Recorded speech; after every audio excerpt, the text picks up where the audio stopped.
What's up, YouTube? This is Too Raw for TV, and in this video, man, I want to talk about Dennis Rodman, man. I think Dennis Rodman is quickly becoming the underappreciated member of the triumvirate that helped to deliver.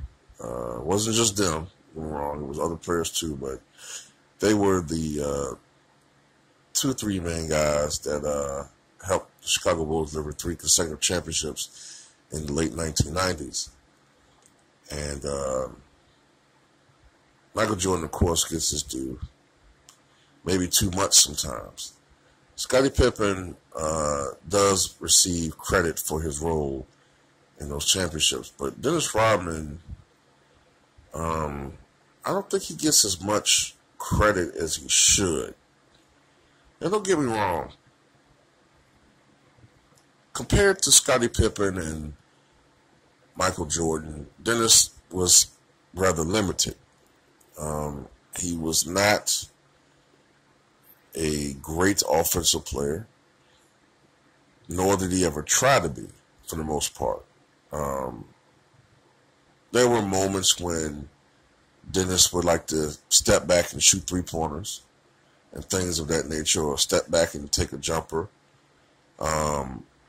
But for the most part, Dennis got most of his baskets through offensive tip-backs or putbacks or dunks or, layups or feeds from other people. Dennis wasn't really a guy, he said it many times before, he wasn't really interested in scoring. His interests were mainly defense and rebounding and getting on the skin of opponents, which he did very well. Dennis Rodman was a man-child. He was very appealing to a younger person at that time. The flamboyance, the bad boy style, the irreverent language that he used. And he was quite an icon in his own right at that time. I mean, Michael Jordan was a superstar, but Dennis Rodman became, if not an icon, he became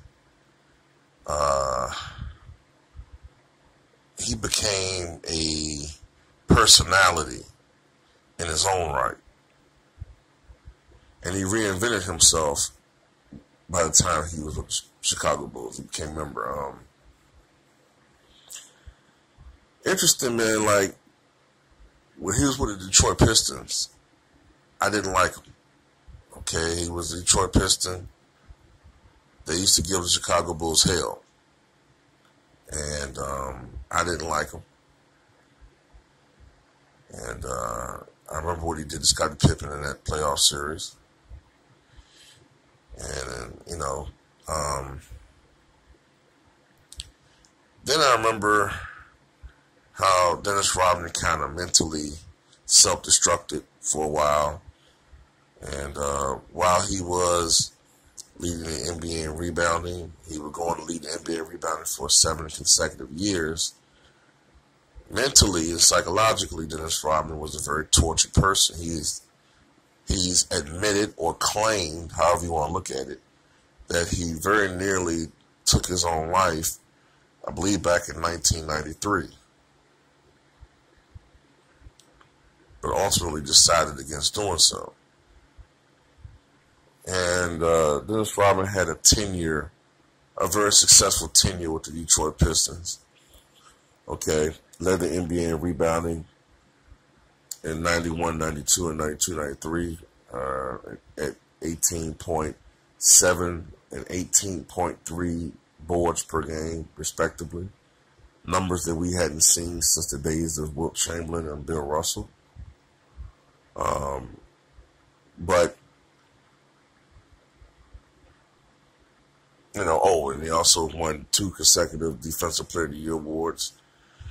And Dennis was a force, you know what I'm saying? And people loved his enthusiasm his enthusiasm was, in my opinion, contagious, and I remember so many different times when he was with a member of the Chicago Bulls, how just his enthusiasm on the defensive end would inspire other players to play harder on the defensive end. Even Scottie and Michael sometimes got pumped up by Dennis' antics. And for the most part, even though Dennis Rodman had his times where he could be difficult, and sometimes he did things that would hurt the team, but for the most part, I thought that he was under his best behavior when he was with the Chicago Bulls. I still remember the time, man, when I found out that he had signed with the Bulls. I want to say it was like September of '95 or something like that. It was just before the season started. And the year before that, the Bulls struggled. Now, in '94, Phil Jackson pulled off one of the greatest coaching feats of all time. He should have won Coach of the Year that year. The Bulls won 55 games, only 2 games less the year before. And the Bulls played the New York Knicks in the semifinals to 7 games without Michael Jordan. And some people actually use that as an argument as to how Jordan isn't as great as LeBron. Because, hey, the Bulls won 55 games without Jordan. Never mind the fact that you basically had on that team a superstar, Scottie Pippen in his prime. You had a lot of young guys. There was an influx of young guys on that team that replaced a lot of the old guard from the year before. You still had Bill Cartwright around for one more year, but other than that, most of the guys were new and young, and they were formed the nucleus of the Chicago Bulls that would go on to be so successful later on. But when Horace Grant left us at the beginning of the 94-95 season, man, that was a big blow because we lost our interior presence down low. Our little, whatever toughness that we had was gone.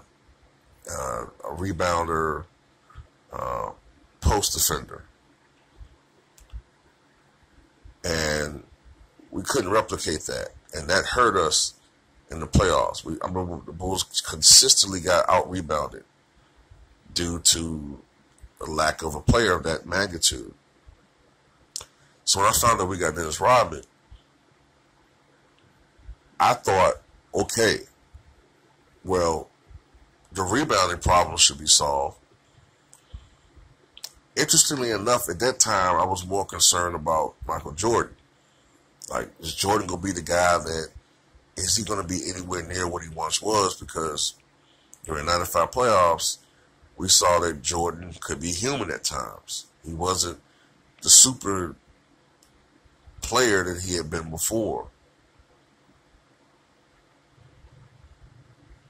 And ultimately, the Bulls were extraordinarily successful.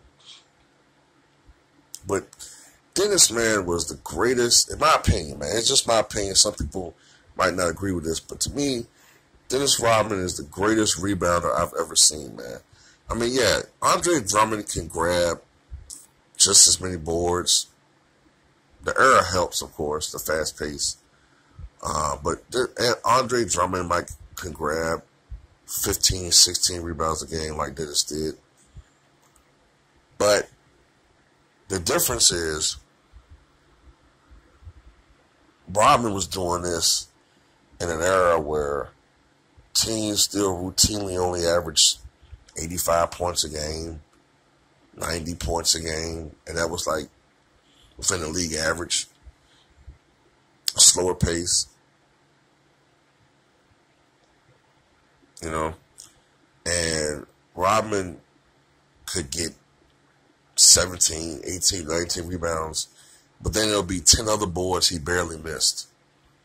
A rebound that went out of bounds, a chip that didn't quite go his way 9 or 10 other times during the game, could have easily gone to Rodman. He could have got 30 rebounds or something like that. The guy was phenomenal when he was really on his game. But I think his defensive ability, his ability to guard players much larger than him, I always thought he did an excellent job of guarding Shaquille O'Neal in the 1996 Eastern Conference Finals. As good as anybody can do. And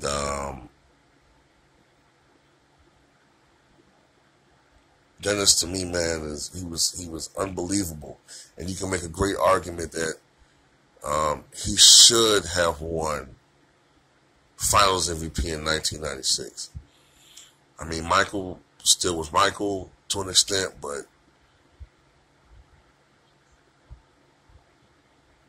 I don't know, man.